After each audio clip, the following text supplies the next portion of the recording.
Hello and welcome to today's video podcast of Business Made Simple with me, Hayley. Today we've got with us Kat Derbyshire from Black Cat HR, who's going to talk to us all about the new employment law changes that are coming up in 2026 and 2027, and also help and advice on how you can better manage your teams and move your business forward with HR. Hi Kat, thank you very much for joining me today. Do you want to introduce yourself and tell everybody a little bit about who you are and what it is that you do?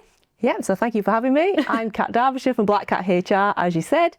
So I'm a Barnsley-based HR consultancy supporting small businesses across the whole of the UK to get things right and get things done when it comes to people. Super. Well, thank you very much for coming. So there's a lot in the media at the minute about HR, this new employment rights bill, all of the changes that are up and coming. What would you say are sort of the top things that business owners need to know, and what are the things that they should really be getting into place in the next sort of a few weeks in preparation for the changes coming up? Yeah, so like you say, the changes are here in the next couple of weeks. April is nearly upon us. So for lots of businesses, if they haven't yet started working with that, I would recommend get started as soon as you can. The first thing being making sure that we're complying with the new national minimum wage rates. As we know, they change every year. This year is no different. So I guess really being clear around making sure everybody is in the correct pay bracket to reflect the new rates as of April. So that's, I guess, the most pressing one. Mm-hmm. After that, I guess one of the major changes is very much the sick pay changes. So the fact that it will now be payable from day one of an absence is going to be a massive change for all businesses, but it's probably going to feel significant, particularly for smaller businesses. I guess it's anticipated as a result of that change that absence levels are likely to go up. So certainly it's important that businesses are thinking about how they measure absence. Are they doing a good job of things like communication while people are off? And are they actually managing absence in terms of high levels of sickness? Are they noticing that? Are they having policies in place for that? And are they actively using them? So those are the top two. And also it's been aware that as of April there will be the Fair Work Agency coming in, which will be more of a regulatory body that's going to be overseeing that everything is compliant from businesses when it comes to things, for example, like holiday pay, national minimum wage rates, all the things that they need to be complying with. There will be more check measures, if you like, and compliance work from that agency from April. So I would say those are the top three. Yeah.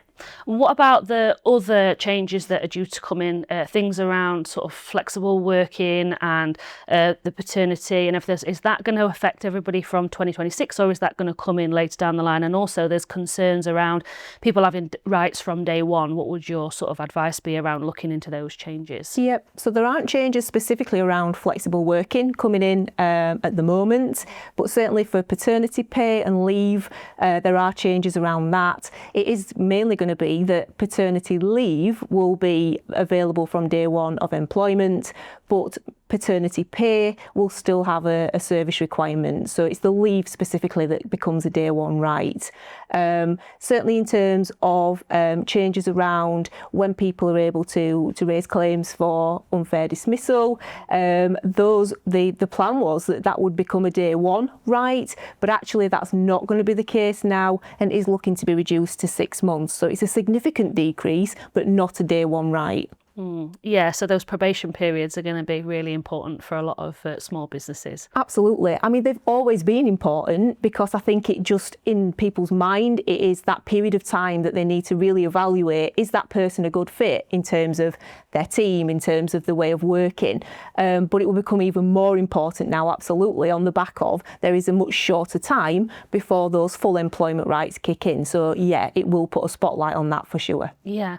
And what would you sort of say around, obviously I come across a lot of business owners, and I'm sure you do the same, that haven't got all the right policies and procedures and bits in place, and often they don't know about it until it's a problem and they have got an issue that they need to deal with, and they don't have the right policies and procedures to actually be able to deal with that issue effectively. Yeah. So what would be your advice around getting those policies and procedures in place? I think absolutely it's always important to have your policies and procedures documented, and as a business owner, or if you've got line management in your business, that everyone understands them and is applying them. But certainly more than ever, I guess in reality, if ever a situation finds itself into an employment tribunal, the judge is probably not going to accept, I didn't realise, even for small businesses, because the rules apply to every business. So I would say that for any business that either doesn't have anything in place right now or has something written down but maybe it's not been reviewed for a while, now is an absolutely fantastic time to revisit that and make sure that it reflects both what the law says you need to have and also how things work in your business, because those two aspects are what your HR handbook should capture. Yeah. How often do you come across businesses that think that they don't need these policies and procedures in place because maybe they've got less than 5 employees, or they've read somewhere that because they're a small business, it doesn't apply to them? Yeah, so I guess that is a fairly frequent thing. But in reality, I guess having a handbook in place is good for the business because it sets out how do we work. It's good for employees because they have a point of reference. And I find that by putting in place a HR handbook, it really helps the business owners themselves get their head around what is a legal requirement, what are the things I can choose, and how do I actually deliver all of that consistently. And whilst there isn't a legal requirement to have a handbook in place, like there is an employment contract, there absolutely is a requirement to be complying with the law. So a HR handbook, creating it and actually implementing it allows the business owner to understand all of that stuff as well as communicate it out to their people. Yeah, I think it's so important to have these policies and procedures in place. And also, what a lot of people I find don't realise is the contract is one thing, that's obviously the terms and the conditions of the employment, but then the handbook is in support of that, and it kind of covers all the extra policies that you might not necessarily need all the time, but still need to be in place, because it's not a matter of if, it's usually a matter of when these things crop up. And a lot of people find themselves unprepared because they haven't got the basic handbook in place. Absolutely, yeah. And I think that's one of the things, particularly for small businesses, they don't always understand. What are the contractual terms, what goes in that document, and what actually goes in the handbook, which usually is non-contractual, but it's, as you said, it's the supporting information a lot of the time that goes alongside the contract. They're two very different documents that do two very different things. So both important, but very much different to one another. Yeah. How often do you find that people have tried to use AI to create the policies and procedures and got it wrong in most cases, I would imagine? Yeah, I've seen some interesting AI examples for sure.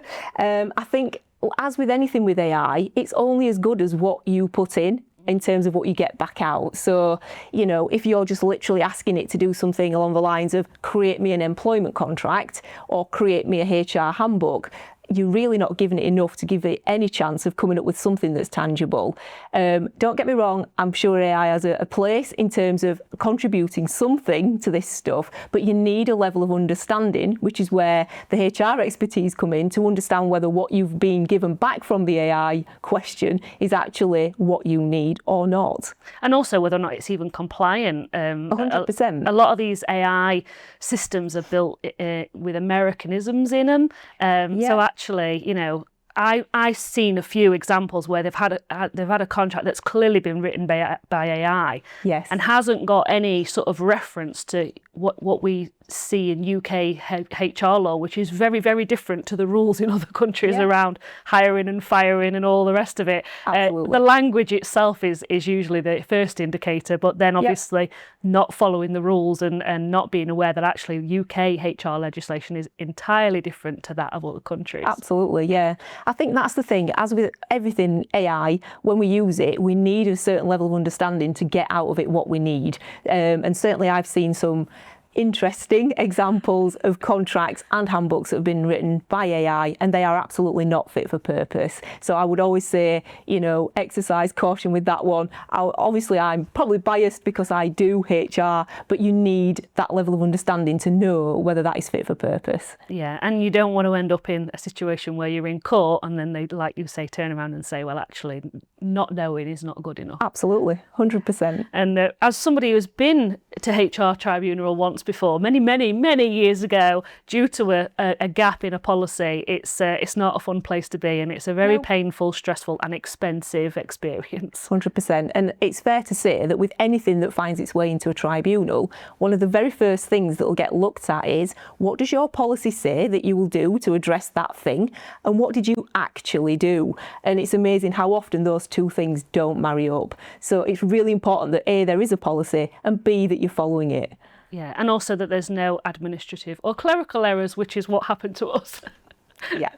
Those clerical errors are enough to get you caught out. It's really not the best place to be. No. Okay, so going back to some of the employment law changes then, and the sort of the sickness and the absence and the new legal expectations around that. What do you think are going to be the most common pitfalls that business owners are going to sort of fall into, and how can we sort of best support staff to make sure that absence doesn't creep up over the course of their employment? Yeah, so I think with absence particularly, that is the one that's got the biggest room for problem, if you like, for particularly smaller businesses, when one person off sick could be half or a quarter of your team. So I guess it's even more telling of the impact than it would be in a larger business. But I think certainly when it comes to the changes with statutory sick pay, it's important, yes, to have the documentation up to date, but that anybody who's a line manager of people in your business, whether it's you as a business owner or other people who have line management responsibility, is that they are doing a good job of understanding how to handle absence. So how to handle a sick call well, is there ways that potentially that person could still come in with some kind of adjustment? It's looking at those types of things. It's looking at when someone comes back, are they actually having a return to work? It's an absolute proven fact that businesses that do return to work meetings tend to have lower absence levels. So if they're not being used, it's time to start implementing them. But also putting in place absence triggers if they're not currently there. So, it's a case of thinking about whether it's a Bradford factor score or it's an occasions and days target, whichever you decide to work with, that you're actively talking about how people are sitting against those targets, and if and when they reach them or exceed them, that conversations are then happening to understand, what is that absence all about? Are there disabilities that need to be worked with? Is it a case of there are patterns around that absence that need to be explored? What is it that you're actually seeing to determine then how you manage that absence going forward? And if all of that stuff happens and it's done well, then there is a good chance that basically absence levels are lower, but then when it does happen, you're confident that you're addressing it. So I guess you've got employees hopefully who are in better health because you're supporting them where you can with that, but as a business you're keeping your costs down because people who are at work obviously therefore are not requiring a sickness payment. So it's looking at all the angles. It's the employee well-being, it's the cost and the disruption to business when you have got absence. Yeah. So you just mentioned the Bradford method there, as well as the days and times tracking. So just explain for small business owners, what exactly is the Bradford method?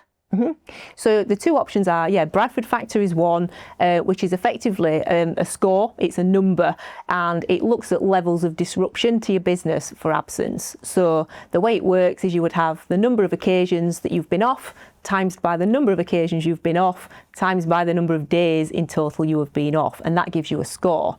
So ultimately how that works is you would have trigger points for when you reach a particular score, you would then trigger a further conversation about your absence levels. So that's Bradford factor. And then the occasions and days method is basically a case of looking at how many times someone has been off and the total number of days. So usually smaller businesses would set a trigger point on that, either over a 6 months period or over a year. So it might be, for example, 2 occasions and or 5 days in a year is the trigger point. So it just puts that stake in the ground that says, if we get to that point or beyond, this is now where we're going to start having a conversation about high levels of absence. So those are the two different methods you can use to actually measure it and trigger performance management on it. And also you'd include that in your handbook, explaining which one you use and how it works. I think what you mentioned there about tracking the patterns is so important. And I think it's about starting from day one of monitoring those patterns. I mean, as you know, I employ quite a lot of people in my commercial cleaning business, and I always remember we had one particular individual who happened to be off every Friday or every other Friday, and more often than not, when we started tracking the pattern of behaviour, it was with a stomach bug. Yes. And after a period of time, a meeting was called to discuss this, and it was recommended that perhaps this person may want to visit a doctor, because perhaps having a stomach bug every other Friday for the best part of 6 months is not really, perhaps there could be more going on with her body if continuing with this. And it was that pattern that actually highlighted to them, they've kind of got me here. And we discovered that actually, most of the time it wasn't a sickness bug. It was a nipping off to the beach at the weekend, or nipping out, wanting to go out with friends or socialising or whatever, but using sickness as a way to get around having that day off. Now, obviously, previously in the previous laws, there was no payment for that, because obviously the 3-day waiting period. But now that waiting period is going, that's going to cost businesses a heck of a lot more money than they realise. So something I'm sort of encouraging my staff to do is get that pattern of behaviour tracked even before these changes come into force, because there are people that will unfortunately take advantage of the fact that they know they're going to get 80% pay. So let's keep a track on that. I mean, it's good, like you said, it's good practice anyway to do that stuff. But I think with the changes coming in, it makes it even more important, because like you said before, if someone was feeling a bit meh on a day and decided not to come in, they weren't going to get paid anything, but they will now. So there's lots of considerations around that. But it's interesting with the patterns, it's how we tackle that, isn't it? We should absolutely tackle it, which is the first thing. But sometimes what we get out of the other side of that is not what you think. So for example, we might see a Friday or Monday pattern and think that's somebody who likes to go out on the weekend and they've had a few too many beers. But in reality, it could be telling you something else. But until you have that open conversation, you don't really know what the reason is, do you? It's about uncovering the next piece of the puzzle to be able to support in the way that you need to. Yeah, absolutely. And sometimes it can be, relating to childcare or caring responsibilities or anything else. But without having that conversation, you just don't know. No. But yeah, so, okay, so that's good. How about sort of flexible working and employee rights? Now, I know flexible working's sort of been in place for quite a period of time now. What sort of has changed previously around flexible working, and how is it best for a sort of a small business owner to manage those requests? Yeah, so I think first and foremost, with flexible working, I guess businesses need to understand that anyone can make a flexible working request at any time for any reason. I guess originally it was all about childcare arrangements and those types of things, but now it could be for any reason. And the first thing I would definitely suggest that businesses always do is get someone to put that request in formally in writing. Whether it's something that you feel is going to be doable or not, go through the process formally. People can put in a request for two different flexible working requests within a year, and businesses have 2 months to respond to them. But really the structure of it should be that the letter comes in making the request of whatever it is. Usually it'd be around working hours, places of work, those types of things. Then the business should really sit down and understand what that request is, to then look at whether can it be accommodated. There are set reasons why you can refuse a flexible working request. So if they are going to say no, it's checking that it is a compliant reason to decline it.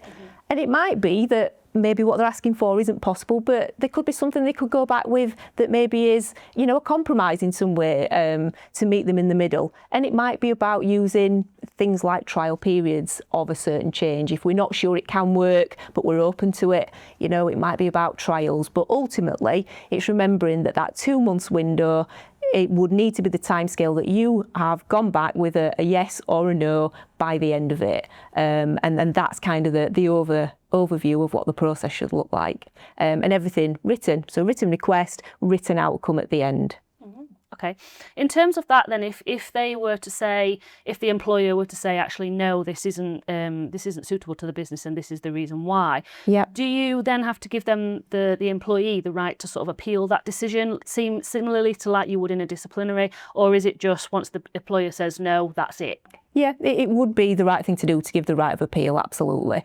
So as with other formal processes, like you said, it could be that there's something that person particularly feels has been missed, or something that they want to challenge about the reason why the decline has happened, to be able to then look at it again and see whether there is potentially a different response as a result of whatever that thing is that the person feels has been missed out. So yeah, appeal always, I would say, with that. Always making sure that, like I say, there's plenty of opportunity, and open communication, I think, is really important. Absolutely, yes. Super. So hiring the right fit. When you're looking to recruit, whether it be your first employee or your 10th or 100th employee, why is sort of hiring the right person more important now than probably it has ever been? Yeah, and like you say, it's always been important, absolutely. But yeah, it probably does, because now of the fact that, rights for employees are kicking in much sooner, or they will be.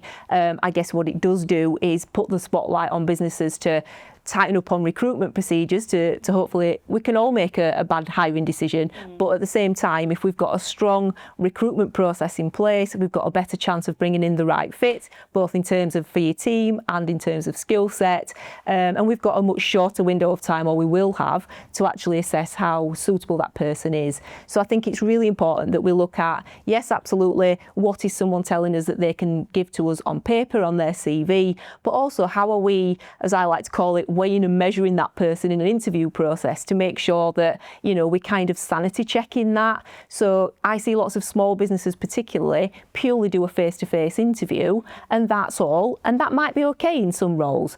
But in other roles, particularly where there's certain skill sets required, there's opportunities to do other things where you can actually assess someone's ability to do the role with a bit of a mock scenario that's very directly relevant to the job, that helps you sanity check, can this person do the thing that I'm actually wanting them to do? So it's really looking at, what is the job, what do I need from that person, and what you build into that recruitment process to actually sanity check as best you can that person is going to be able to deliver.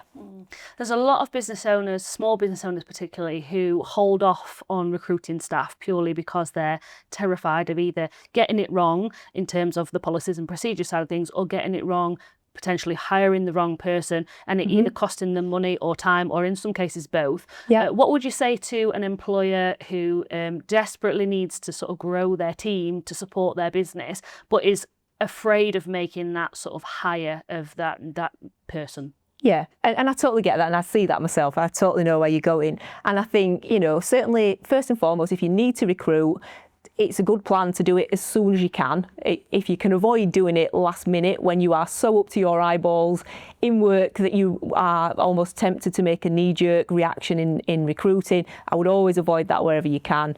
But like we said, if it's about looking at what is the job, how are you going to weigh and measure somebody in terms of their ability to do it and how they're going to fit with your team, make sure that recruitment process is strong, whether that's by asking a recruiter to help you with that and do it on your behalf so that you can pick the final candidate at the end from the last chosen few, or whether you want to do it yourself but get some help on actually putting that together so that you can be confident that it's a strong process.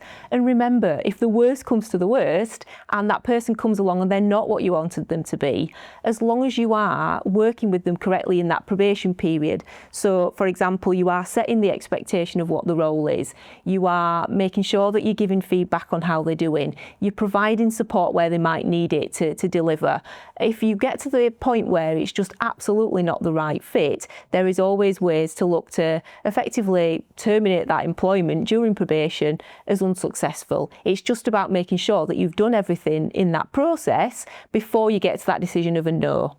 Because I see it quite often where someone comes in, they maybe don't deliver, but they've had no guidance throughout that time, and then the end of probation comes and they're failed and they've had absolutely no idea that they weren't on track, and that's where we don't want to be.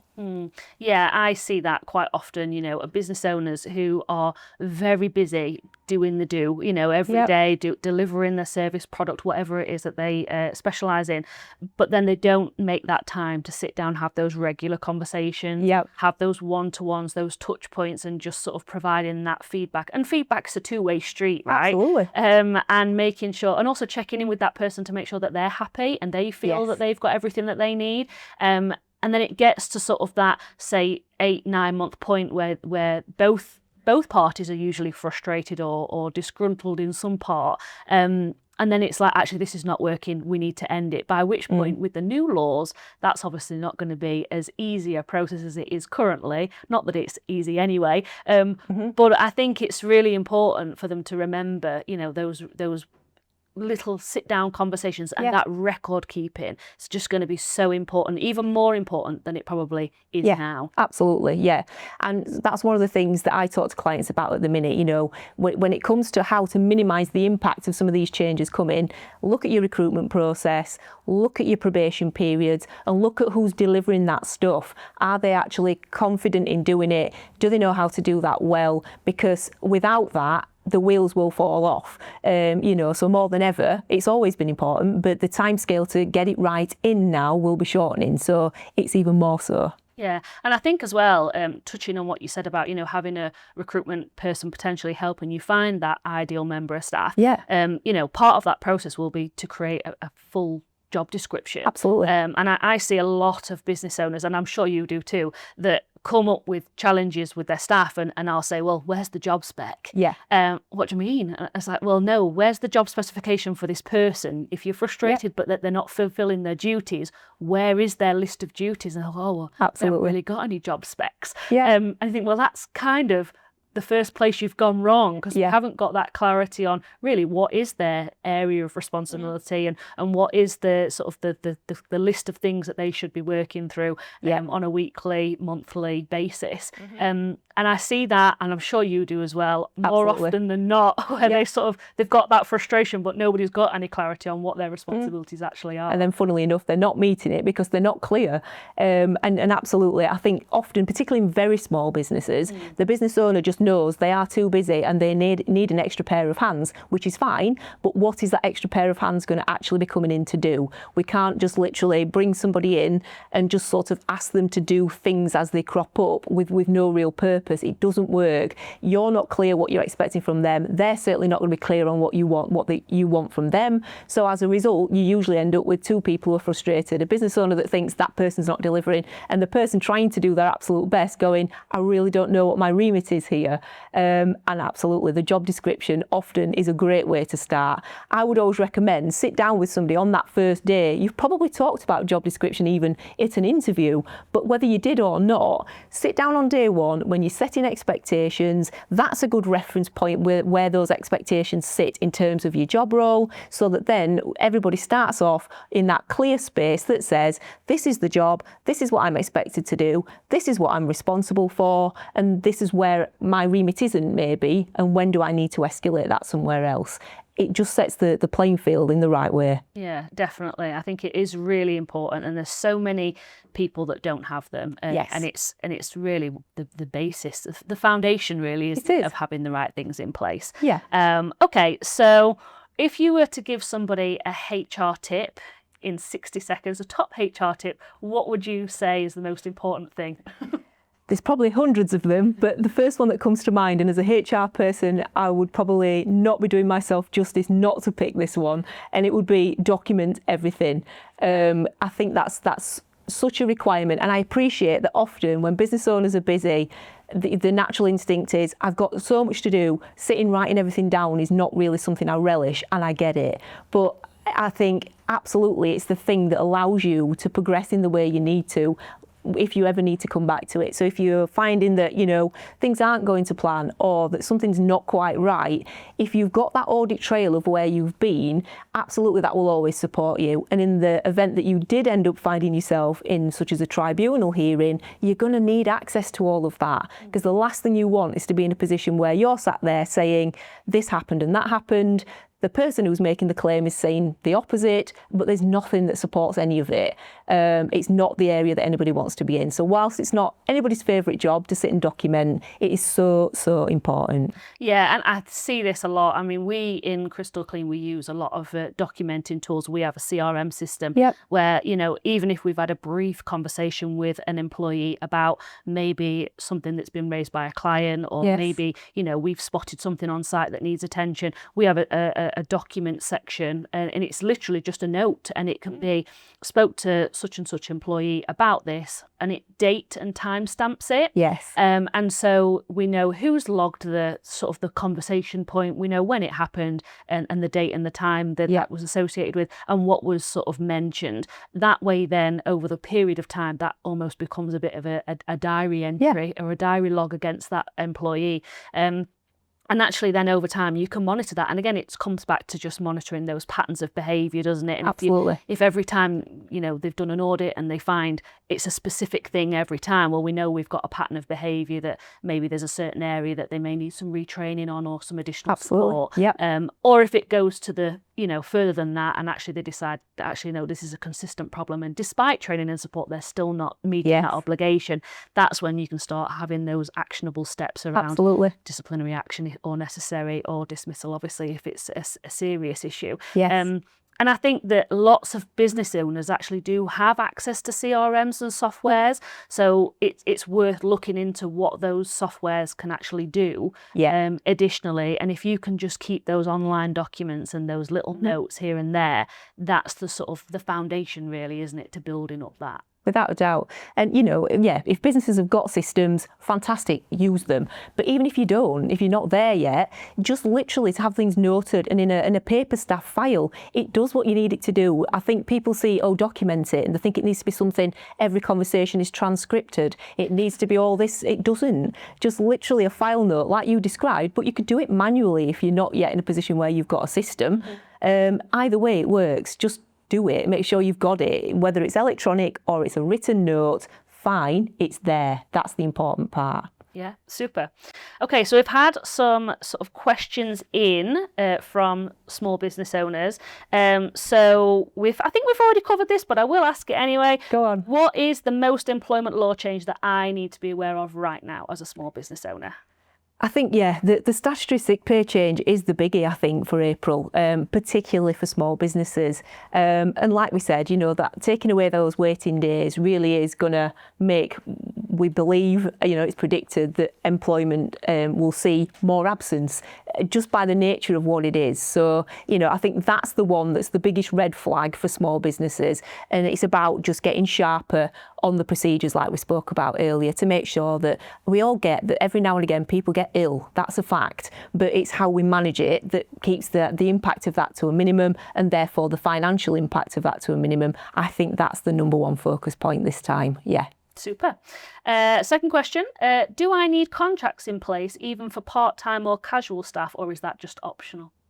Yeah, so anybody who works for your business on any basis needs an employment contract. So by day one of employment, in reality, it's better to provide them before someone starts, whatever their job is, whether it's full-time, part-time, casual, 0 hours, whatever basis they're on, it's always best to get that to them before they start. Then if there is any reason why there's a discrepancy there, you can address that before somebody actually starts. But day one is the latest that someone should receive that employment contract, regardless of the type of employment. Yeah, there used to be a myth around I can wait like 28 days before I provide a contract of employment, but I think that was very much... It's been a long time since there's been a window of time after, but it's by day one. Yes, yeah. Okay, when should I move from an informal conversation to a formal HR process when an employee fails to follow a set process? Yeah, so I think certainly looking at it from a fairness perspective, it's always really the right thing to do. If it's not something of a gross misconduct sort of situation, it's something, that's an oversight, an informal conversation should always come first. Benefit of the doubt that somebody genuinely maybe just did not realise that, and now they're aware of what's needed. And I think in a lot of cases, that's all it needs. But if we've got people who are repeating the same patterns of behaviour over and over again, if we've already had informal conversations and it made no difference, there's no real point in just doing that again. You're just extending the time to deal with it. So once we've done informal, if the pattern of behaviour carries on, then it makes sense to then progress to formal. So then you're going to be looking at a disciplinary hearing where you're going to look at the case in its entirety and determine what level of disciplinary warning is appropriate. But I guess the things I see often is either we repeatedly issue those informal discussions, which is not creating the output you need, or occasionally we just bypass that step and go straight to a disciplinary when it's not something of a major issue, gross misconduct type problem, but probably could have just been addressed with that informal. So yeah, I think it's just finding that right balance, informal once, and then if that's not worked, then yes, looking at disciplinary action next. I suppose it depends on the severity of the issue. It does. If it's something really serious, then absolutely you probably aren't going to approach it as an informal chat. You're going to go straight to a disciplinary, which could be potentially straight to a final warning or dismissal, even if someone's got an unblemished record. But, the day-to-day things that potentially crop up, usually there is an opportunity to informally discuss it. So it might be some things like, I don't know, maybe we've not reported absence correctly, we've sent a text message when we should have rang, or, it could be some customer feedback where there's a bit of change needed around how someone's conducted themselves. These things are not, things that may potentially look to end your employment, but the things you need to change—informal first always, I would say. Yeah, and document it, obviously. Document it. Indeed. Document. I think Yes. that's the running theme from It today. Okay, super. What is the biggest mistake that employers make when they are dismissing somebody?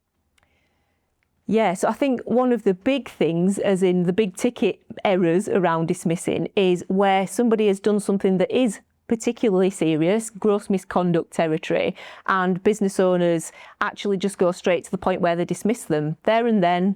No procedure, no disciplinary hearing. It's just that in their mind, it's something so serious that they're just going to sack them on the spot effectively.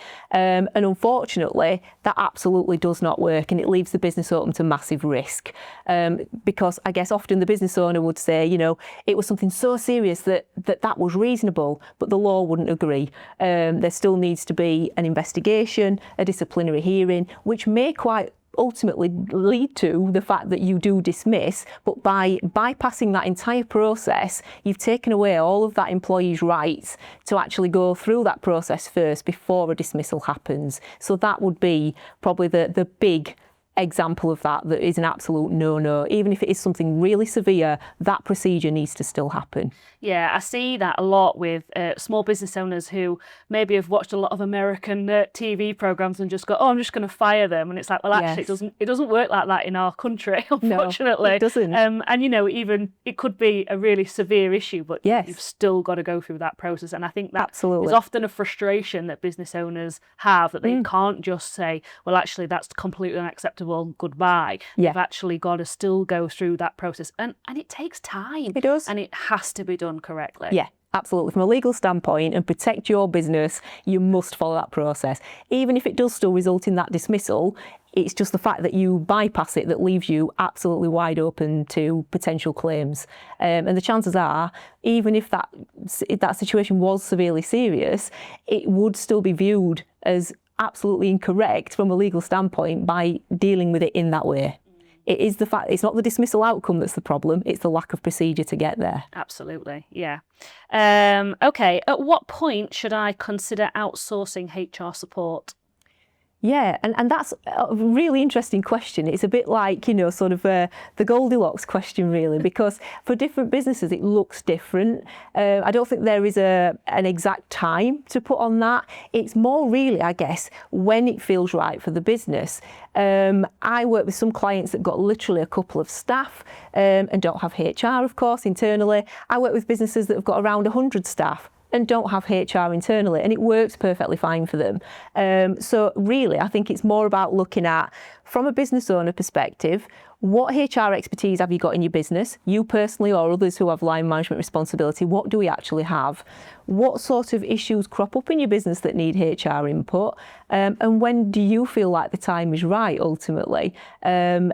It isn't one answer for all businesses. As with some things, you've got a definite, this many employees, that needs to happen. This is not one of those times. But I think often business owners know either that things are cropping up that they don't know how to deal with, so they need specialist input, or their team is growing, so just naturally as part of their growth journey, they see that now is the time to get those expertise in, but they don't need an employee, even on a part-time basis, and outsourcing is the way to go. Yeah, I would always say to anybody who's even considering, recruiting, just get HR person to pull those policies and procedures together, if nothing else, to make sure that you've got the foundations right first. And you can always bring in that support at a later date when you need it, maybe if there is an issue or whatever. I know with us, we didn't have policies and procedures. I mean, I'm going back 18 years, but when I first started my business, we didn't have any policies, procedures or anything in place. And it wasn't until we'd got a problem, it then highlighted that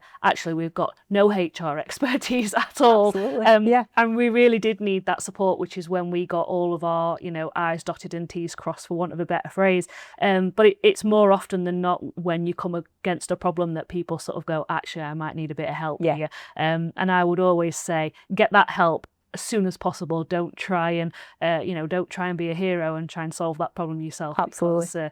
Because it might seem expensive in the short term, but it will be a damn sight cheaper in the long term, which avoiding you getting into any sort of tribunal or any mess that could potentially come your way if you don't do things properly. Absolutely. I guess it's like with lots of things in business, it's knowing, isn't it, what things are in your lane, what are you able to do, what are you good at, what do you even want to spend your time on, versus the things that don't tick that box, and knowing it's time to bring expertise in those areas. And HR, I guess, is one of those topics. Yeah, and especially now with all the changes coming in. I think even with people that have got, those policies and procedures, if you're not having those regular conversations with a HR advisor, now's the time to be having that, refresher conversation. Definitely. Because I know a lot of business owners that potentially don't have that month-on-month HR support and updates. So now's the time really to be having that sort of update conversation and just pick up that phone and say, well, actually, we had these policies written in, I don't know, 2011. Can you have a look and make sure that they're still compliant? Because I would imagine in most cases they're not, and they're going to be changed. There's been a lot changed over the last few years. We know there's a lot more change to come in the next 18 months or so, but there's been a lot already.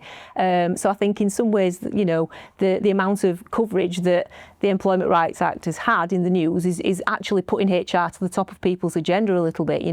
Maybe people have either got nothing and realise now is the time to do it, or they have things in place, but they're collecting dust in a cupboard and they were made 10 years ago or whatever it is. It's kind of making people look at it a bit and go, right, what have I got? What haven't I got? And it probably wants a review, even if I have actually got something. So I'm spending a lot of time doing that right now, which I think is a good thing because it's needed. Yeah, definitely. Very busy, I imagine. Yes. Okay, just a few more questions then. What policies would you say are essential for a small business to have in place? So the two absolute essentials are a disciplinary policy, so that you've got something formalised around how you're going to deal with issues. So we talked about before, starting with that informal chat, and then what comes next. Your disciplinary policy sets that out. And the other thing is a grievance policy. So for concerns that people have around their employment, whatever that might be, setting out how that will be dealt with. So I think in terms of when we say, well, documentation for someone starting as a new employee, for a small business, the absolute musts are that employment contract that we spoke about by day one, a disciplinary policy and a grievance policy. They are the essentials, if you like, what we need to have to at least keep it legal. Yes. Yeah. I would also add there as well that a code of conduct is so important. Even if you've only got one employee, that code of conduct is absolutely vital of, what you expect as an employer, and also how you want people to represent you and your business.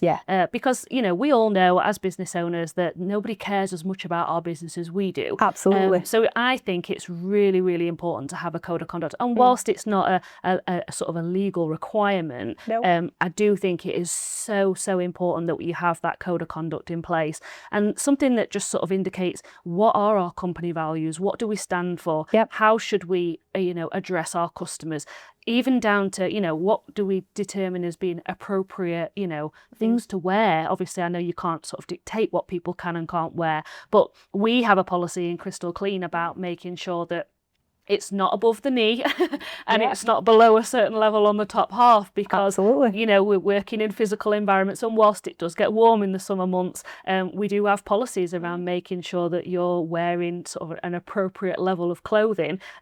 Even though it's warm, it doesn't mean you can be strutting around in next to nothing. And little things like that that we laugh about, but actually it's so important, because they're representing you, they're representing your brand, and they're a statement of your organisation and how you conduct yourself. Definitely, and a lot of that stuff often would find its way into a handbook, but I mean, absolutely, for sure, I guess we know in our mind what we expect from people, don't we? And the amount of times I hear small business owners say things like, but I expect people to have common sense about things like dress code or whatever it is. But I guess people's variation of that will vary, won't it? So if you haven't said to somebody, I expect you to meet these standards, we're not saying necessarily, unless it's a uniform, specifically what you must wear, but we at least setting some parameters around it, around what is or isn't acceptable. So I think often, assumptions are made around what people will do or understand about what you want, but unless we actually write it down and cover it with them, they're not going to know. Yeah, it's that old adage that common sense is not always that common. No. And like anything, people's version of what's okay to them will differ to the next person. So without actually setting out parameters, people will interpret it as they wish, won't they? Absolutely. And that may or may not be what you want. Yeah, definitely. Okay, so how do I deal with an employee who performs really well but has a negative impact on my team? Yeah, because I see that quite often, especially I guess in sales environments, but it does happen in others, but particularly in sales, where you'll get a business owner that says, this person is my shining star, they bring the money in, they do a great job of bringing in what I need, but at the same time these things about their behaviour are really not what I want them to be, but I'm frightened to tackle it because I don't want them to stop bringing the money in. And it's like, well, yes, I get that, but at the same time, it's not just about the results matter, but the personal behaviours and the morals and all that stuff that goes with it are also important. So I think it's just about having those open conversations.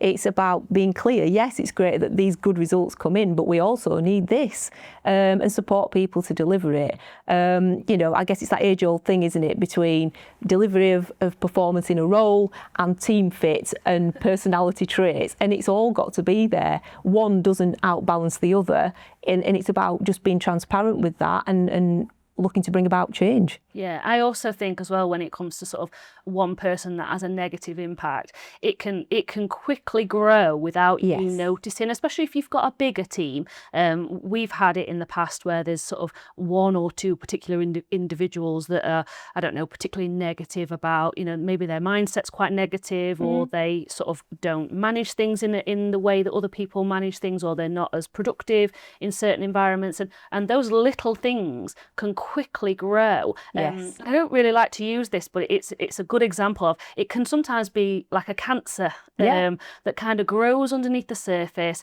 and it builds up and it builds up, and before you realise that actually it's there, it's already affected quite a lot of people, or you've lost some really, really good staff members because they don't want to work with this particular individual or this group of individuals. And actually, if you don't tackle that and you don't get on top of it sooner rather than later, that can spread, and it can either infect the whole team, or it can mean that you lose all the really good people that you didn't necessarily see, because maybe they're not the top salesperson, or they're not the top member of staff in the team from a production perspective, but actually if you took away some of that negative influence, they could be a shining star as well. Yeah, absolutely. And I think that's the thing, isn't it? It's a perfect example of sometimes just being, I guess, knowing your people, spotting the signs, and if there does appear to be something not quite right, actually having conversations, but creating an environment where people feel comfortable to either approach you if there's a problem, or they feel if you go to them and just sort of say, you know, you're not seeming yourself right now, they feel that they can actually be honest with you and tell you what's going on. I think, you know, you can't underestimate the importance of just knowing your people, seeing the signs and being able to tackle it. You know, because it's like anything, isn't it? You just see someone's not looking at their best today for whatever reason, they look sad, they look unhappy. When you ask that question, you are opening the box, aren't you? You don't know what you're going to get back. It could be about something work-related, it could be something completely not work-related. But I know for some business owners, that's scary territory because they're opening the can of worms and they don't know what's coming back. But it's so important and it allows you to tackle things earlier. And like you said, the sooner you are aware of it and can do something about it, the sooner you can stop the bleed in terms of the negative impact that has. Yeah, Yeah. definitely. Super. Okay, final question. What should I be doing right now to protect my business over the next 12 months? Yes, I think first and foremost, it's make sure that you know as a business owner what's coming in terms of the rollout of the legal changes.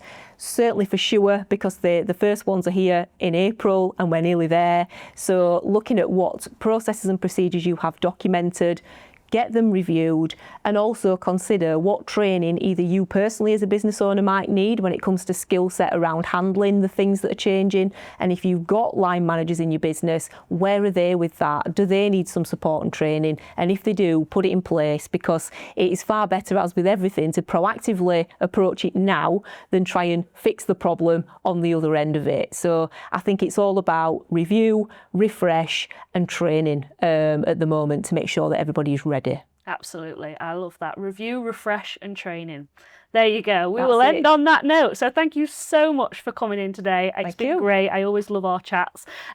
So yeah, thank you very much. And if you've got any questions or if there's anything else you want to know, please feel free to reach out to me, hayley@iecos.co.uk. Alternatively, you can also reach out to Kat if you've got any HR questions or if you need some HR support. Thank you for watching today. Thank you.